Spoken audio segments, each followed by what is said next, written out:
അസ്സലാമു അലൈക്കും വറഹ്മത്തുള്ളാഹി. പ്രിയപ്പെട്ട സുഹൃത്തുക്കളെ, ഗൂഗിൾ ഫോം വഴി മൾട്ടിപ്പിൾ ചോയ്സ് ക്വസ്റ്റ്യൻസ് സെറ്റ് ചെയ്യാനുള്ള ഒരു മാർഗം ലളിതമായിട്ട് വിവരിക്കുകയാണ് ഇവിടെ. ഗൂഗിൾ ഫോം തുറക്കാൻ നേരെ നമ്മുടെ മെയിൽ ഓപ്പൺ ആക്കിയതിന് ശേഷം ഗൂഗിൾ ഡ്രൈവ് ഓപ്പൺ ചെയ്യുന്നു. ഗൂഗിൾ ഡ്രൈവിൽ ന്യൂ എന്നുള്ള ഓപ്ഷനിൽ ഗൂഗിൾ ഫോം ക്ലിക്ക് ചെയ്യുന്നു. ഇവിടെ ഗൂഗിൾ ഫോമിന്റെ വിൻഡോസ് ഓപ്പൺ ആയി വന്നിട്ടുണ്ട്. ഗൂഗിൾ ഫോമിന്റെ വിൻഡോ ഓപ്പൺ ആയി കഴിഞ്ഞാൽ നേരെ നമ്മൾ സെറ്റിംഗ്സിലേക്ക് പോവുകയാണ്. സൈഡിൽ സെറ്റിംഗ് ബട്ടൺ ഉണ്ട്. അതിൽ ജനറൽ എന്നുള്ള ഓപ്ഷന് അതിൽ limit 1 response, request sign in limit 1 response, ഒരു കുട്ടി ഒരു മെയിലിൽ നിന്ന് ഒരു റെസ്പോൺസ് വരാവൂ, അങ്ങനെ ലിമിറ്റ് ചെയ്യുന്നു. സബ്മിഷന് ശേഷം എഡിറ്റ് ചെയ്യാനുള്ള ഓപ്ഷൻ നമ്മൾ തുറന്നു കൊടുക്കുന്നില്ല, അത് അവിടെ തന്നെ നിന്നോട്ടെ. അടുത്തത് പ്രസന്റേഷനിൽ കാണാം ഷഫിൾ ക്വസ്റ്റ്യൻ ഓർഡർ. ക്വസ്റ്റ്യന് നമ്മൾ നൽകുന്ന ക്വസ്റ്റ്യന് അതിന്റെ ഓർഡർ മാറിയിട്ട് വ്യത്യസ്ത കുട്ടികൾക്ക് എത്തുന്ന രൂപം അത് നമ്മൾ ഓൺ ചെയ്യുന്നു. ശേഷം ക്വിസസ്, ഇതാണ് പ്രധാന മാറ്റം. നമ്മൾ ഇത് ഈ ഗൂഗിൾ ഫോമിനെ ക്വിസ് ആയിട്ട് മാറ്റിയാണ്. അപ്പോൾ മേക്ക് ദിസ് എ ക്വിസ് എന്നുള്ള ഓപ്ഷൻ നമ്മൾ കൊടുക്കുന്നു. അവിടെ ശ്രദ്ധിക്കാനുള്ളത് റെസ്പോണ്ടന്റ് ക്യാൻ സി എന്നുള്ളിടത്ത് 3 ടിക്കുകളും നമ്മൾ ഒഴിവാക്കുകയാണ് നല്ലത്. കാരണം പരീക്ഷ കഴിഞ്ഞ ഉടനെ തന്നെ, പരീക്ഷന്റെ സമയത്ത് തന്നെ കുട്ടികൾ എന്താണ് കറക്റ്റ് ആൻസേഴ്സ് എന്നും എന്താണ് തെറ്റിയതെന്നും എത്രയാണ് സ്കോർ എന്നൊക്കെ കാണുന്ന ഒരു ഓപ്ഷൻ നമ്മൾ തൽക്കാലം മാറ്റിവെക്കണം, ഒഴിവാക്കണം. അതിനു വേണ്ടിയിട്ട് അത് 3 നമ്മൾ ടിക്ക് ഒഴിവാക്കി സേവ് ചെയ്യുന്നു. ഗൂഗിൾ ഫോമിലെ ഏറ്റവും ബേസിക് ആയിട്ടുള്ള കാര്യങ്ങൾ മാത്രമാണ് പറയുന്നത്. ഇനി നമ്മൾ ഫോമിന് ടൈറ്റിൽ കൊടുക്കണം. ടൈറ്റിൽ കൊടുക്കുമ്പോൾ എല്ലാം നേരത്തെ ടൈപ്പ് ചെയ്ത് വെച്ചിട്ടുണ്ടെങ്കിൽ സിമ്പിളാണ്. ക്വസ്റ്റ്യൻ ഒക്കെ ടൈപ്പ് ചെയ്ത് വെച്ചിട്ടുണ്ടെങ്കിൽ നേരെ പേസ്റ്റ് ചെയ്യാനുള്ളൂ. നേരെ പേസ്റ്റ് ചെയ്യുന്നു. സോഷ്യൽ സ്റ്റഡീസിന്റെ പരീക്ഷയാണ് എന്നുള്ള രൂപത്തിൽ നമ്മൾ ടൈറ്റിൽ കൊടുക്കുന്നു. പിന്നെ നേരത്തെ പറഞ്ഞിട്ടുണ്ടല്ലോ 2 സെക്ഷനായിട്ടാണ് നമ്മുടെ ഫോം ഉണ്ടാവേണ്ടത്. ആദ്യം സ്റ്റുഡൻസിന്റെ ഡീറ്റെയിൽസ്, പേര്, നമ്പർ, ഇതെല്ലാം. അടുത്തൊരു സെക്ഷനിലായിട്ട് നമുക്ക് ക്വസ്റ്റ്യൻ നൽകാം. അതാണ് ഏറ്റവും സുഖകരം. അതിനായിട്ട് ആദ്യത്തെ സെക്ഷൻ ഇതാണ്. അതിൽ നമ്മൾ ആദ്യത്തെ ക്വസ്റ്റ്യനിൽ നെയിം ഓഫ് ദി സ്റ്റുഡന്റ് നൽകുകയാണ്. അപ്പൊ അതിൽ ഷോർട്ട് ആൻസർ ആണ് വേണ്ടത്. കുട്ടിയുടെ പേര് എഴുതാനാണല്ലോ വേണ്ടത്. നമ്മൾ റിക്വയർഡ്, ഇത് നിർബന്ധമായിട്ട് ചെയ്യണമെന്നുള്ള റിക്വയർഡ് ഓപ്ഷൻ കൊടുക്കുന്നു. ഇതിനുശേഷം കുട്ടിയുടെ നമ്പർ നൽകാനായിട്ട് നമ്മൾ ആഡ് ക്വസ്റ്റ്യൻ എന്നുള്ള ഓപ്ഷൻ കൊടുക്കുന്നു. അവിടെ നമ്പർ, അഡ്മിഷൻ നമ്പറോ എന്തെങ്കിലും നമ്പറുകൾ നമുക്ക് നൽകാവുന്നതാണ്. ആൻസർ ടെസ്റ്റ് നമ്പർ എന്നുള്ള ഓപ്ഷനൊക്കെ അവിടെ വരുന്നുണ്ട്. റിക്വയർഡ് കൊടുക്കുന്നു. ഇനി ബാക്കിയുള്ള ക്വസ്റ്റ്യൻസ് ഒക്കെ നമുക്ക് നൽകാം. അതിനുശേഷം ആഡ് സെക്ഷൻ എന്നുള്ള ബട്ടൺ ക്ലിക്ക് ചെയ്യുന്നു. സൈഡിൽ കാണുന്ന ആഡ് സെക്ഷൻ ബട്ടൺ ക്ലിക്ക് ചെയ്യുന്നതോടെ അടുത്ത സെക്ഷനിലേക്ക് പോകുന്നു. അവിടെ നമുക്ക് ക്വസ്റ്റ്യൻസ് എന്ന് ടൈപ്പ് ചെയ്ത് കൊടുക്കാം. ക്വസ്റ്റ്യൻസ് ഇവിടെ സെറ്റ് ചെയ്യുന്നു എന്നർത്ഥം. ക്വസ്റ്റ്യൻ സെറ്റ് ചെയ്യുന്നതിലേക്ക് പ്രവേശിച്ചാൽ ഇനി ആണ് നമുക്ക് ക്വിസിൽ വരുന്ന മാറ്റങ്ങൾ വരുത്തേണ്ടത്. ആഡ് ക്വസ്റ്റ്യൻ കൊടുക്കുന്നു. അതിൽ ക്വസ്റ്റ്യൻ നമ്മൾ ടൈപ്പ് ചെയ്തത് ഇവിടെ പേസ്റ്റ് ചെയ്യുന്നു.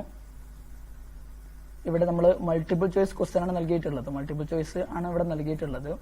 ഓപ്ഷൻസ് അതും ടൈപ്പ് ചെയ്തതാണെങ്കിൽ പേസ്റ്റ് ചെയ്യുന്നു. നേരെ 4 ഓപ്ഷന് നമ്മൾ നൽകുന്നു. ഇനി നമ്മൾ ചെയ്യുന്നത് ഇതിന്റെ ആൻസർ എന്താണെന്നും സ്കോർ എന്താണെന്നും ഫസ്റ്റ് ആദ്യമേ സെറ്റ് ചെയ്ത് വെക്കുക എന്നുള്ളതാണ്. ഇവിടെ ആൻസർ കീ എന്നുള്ളൊരു ഓപ്ഷൻ കാണുന്നുണ്ട്. അത് ക്ലിക്ക് ചെയ്താൽ ഏതാണ് ആൻസർ എന്നുള്ളത് ഇതിൽ റെഡിയാക്കുള്ളത് ഓപ്ഷൻ കാണും. അപ്പോൾ ഒന്നാമത്തതാണ് ഇതിൽ ആൻസർ. അത് നമ്മൾ ക്ലിക്ക് ചെയ്യുന്നു. ഇനി ഇവിടെ പോയിന്റ്സ്, എത്ര പോയിന്റ് ആണ് ഇതിന് നൽകേണ്ടത്? നമ്മൾ 1 പോയിന്റ് ഇതിന് നൽകുന്നു. ഡൺ. ഓക്കെ, അതോടെ ഒന്നാമത്തെ ക്വസ്റ്റ്യൻ റെഡി ആയിട്ടുണ്ട്. വേണമെങ്കിൽ നമുക്ക് റിക്വയർഡ് ഓപ്ഷൻ കൊടുക്കാവുന്നതാണ്. എന്ന് പറഞ്ഞാൽ റിക്വയർഡ് ഓപ്ഷൻ കൊടുത്താൽ ഇതിൽ ഏതെങ്കിലും ഒന്ന് സെലക്ട് ചെയ്യാതെ അടുത്ത ചോദ്യത്തിലേക്ക് അല്ലെങ്കിൽ സബ്മിറ്റ് ചെയ്യാൻ പറ്റില്ല എന്നർത്ഥം. ഇനി നമുക്ക് രണ്ടാമത്തെ ക്വസ്റ്റ്യൻ ആഡ് ചെയ്യാൻ വേണ്ടിയിട്ട് ആഡ് ക്വസ്റ്റ്യൻ ക്ലിക്ക് ചെയ്യുന്നു. വീണ്ടും ടൈപ്പ് ചെയ്ത ക്വസ്റ്റ്യൻ നമ്മൾ പേസ്റ്റ് ചെയ്യുന്നു. ഓപ്ഷൻസും നേരത്തെ ചെയ്തതുപോലെ നമ്മൾ ടൈപ്പ് ചെയ്ത് വെച്ചത് നേരെ പേസ്റ്റ് ചെയ്യുന്നു. ഓപ്ഷൻസ് വന്നു.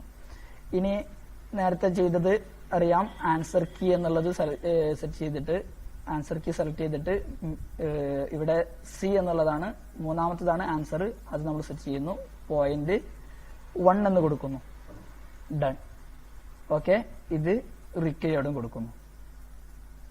നമ്മൾ നേരത്തെ ക്വസ്റ്റ്യൻ ഷഫിൾ ചെയ്തിരുന്നു.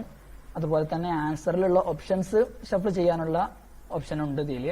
അഥവാ സെലക്ട് ചെയ്യുന്ന നമ്മുടെ ഈ കോളത്തിന്റെ അവസാനം കാണുന്ന 3 പുള്ളികളിൽ അവിടെ ഷഫിൾ ഓപ്ഷൻ ഓർഡർ ഉണ്ട്. അത് നമ്മൾ ക്ലിക്ക് ചെയ്താൽ ഓരോ കുട്ടികൾക്കും ആൻസറുകൾ ഷഫിൾ ചെയ്തിട്ട് ആയിരിക്കും വരെ ഓർഡർ മാറിയിട്ടായിരിക്കും കാണിക്കപ്പെടുക. അടുത്തതായിട്ട് കുട്ടികൾ തരുന്ന റെസ്പോൺസ്, അവരുടെ പ്രതികരണങ്ങൾ നമുക്ക് വീക്ഷിക്കാനുള്ളതാണ്. റെസ്പോൺസ് ക്ലിക്ക് ചെയ്യുന്നു. ഇതിൽ ആക്സെപ്റ്റിംഗ് റെസ്പോൺസസ് ആണ്, അത് ഓൺ ചെയ്തിട്ടുണ്ട്. എപ്പോഴാണോ നമുക്ക് ക്ലോസ് ചെയ്യേണ്ടത് ആ സമയത്ത് നമുക്ക് ആക്സെപ്റ്റ് ഒഴിവാക്കാവുന്നതാണ്, ഇത് ക്ലോസ് ചെയ്യാവുന്നതാണ്. ഈ കുട്ടികളുടെ റെസ്പോൺസ് വരേണ്ടത് ഏത് ഷീറ്റിലേക്കാണോ അവിടെ നമുക്ക് ഒരു ഷീറ്റ് ഉണ്ടാക്കാം. നമ്മുടെ മെയിലിൽ പേര് SS സോഷ്യൽ സ്റ്റഡീസ് ആണ്, SS എന്നുള്ള പേര് നൽകുന്നു, ക്രിയേറ്റ് ചെയ്യുന്നു. ആ സ്പ്രെഡ് ഷീറ്റ് ഇങ്ങനെയായിരിക്കും കാണിക്കപ്പെടുക. Score, name of the students, number, questions. അതിൽ സ്കോർ നമ്മൾ കൃത്യമായിട്ട് നേരത്തെ തന്നെ നൽകിയത് കാരണത്താൽ ഓരോ കുട്ടിയും എന്താണോ ചെയ്യുന്നത് അവന്റെ സ്കോർ ഇവിടെ കാണിക്കും. കുട്ടിയുടെ പേരും നമ്പറും സ്കോറും നമുക്ക് ഈ സ്പ്രെഡ്ഷീറ്റിൽ നിന്ന് മനസ്സിലാക്കാവുന്നതാണ്. ഒരു വിദ്യാർത്ഥി റെസ്പോൺസ് ചെയ്തിട്ടുണ്ടെങ്കിൽ, അറ്റൻഡ് ചെയ്തിട്ടുണ്ടെങ്കിൽ കാണിക്കൽ ഇങ്ങനെയാണ്: 2-ൽ 1. 2 ക്വസ്റ്റ്യൻ ആയിരുന്നു നമ്മൾ നൽകിയിരുന്നതിൽ 1 ശരിയാണ് എന്നുള്ള രൂപത്തിൽ കാണിക്കുന്നു. അതുപോലെ തന്നെ ബാക്കിയുള്ളതൊക്കെ ഇവിടെ കാണിക്കും. ഗൂഗിൾ ഫോമിലെ ക്വിസിലെ ഏറ്റവും ബേസിക് ആയിട്ടുള്ള കാര്യങ്ങൾ മാത്രമാണ് പറഞ്ഞത്. ഇതിന് തീമുകൾ മാറ്റാനും ഹെഡിങ്ങിന്റെ അവിടെ ഇമേജസ് കൊടുക്കാനും ഒക്കെ ഉള്ള ഓപ്ഷൻസ് കസ്റ്റമൈസ് തീമിലും മറ്റുമൊക്കെ ലഭിക്കും. ഈ ഗൂഗിൾ ഫോം ഇനി ഷെയർ ചെയ്യാൻ വേണ്ടിയിട്ട്, കുട്ടികൾക്ക് ഷെയർ ചെയ്യാൻ വേണ്ടിയിട്ട് സെൻഡ് എന്നുള്ളിടത്ത് നമ്മൾ ലിങ്ക് കോപ്പി ചെയ്യുന്നു. URL ഷോർട്ടൺ ചെയ്തിട്ട് നമ്മൾ കോപ്പി ചെയ്യുന്നു. അത് വാട്സപ്പ് വഴിയോ മെയിൽ വഴിയോ എങ്ങനെയെങ്കിലും നമുക്ക് ഷെയർ ചെയ്യാവുന്നതാണ്.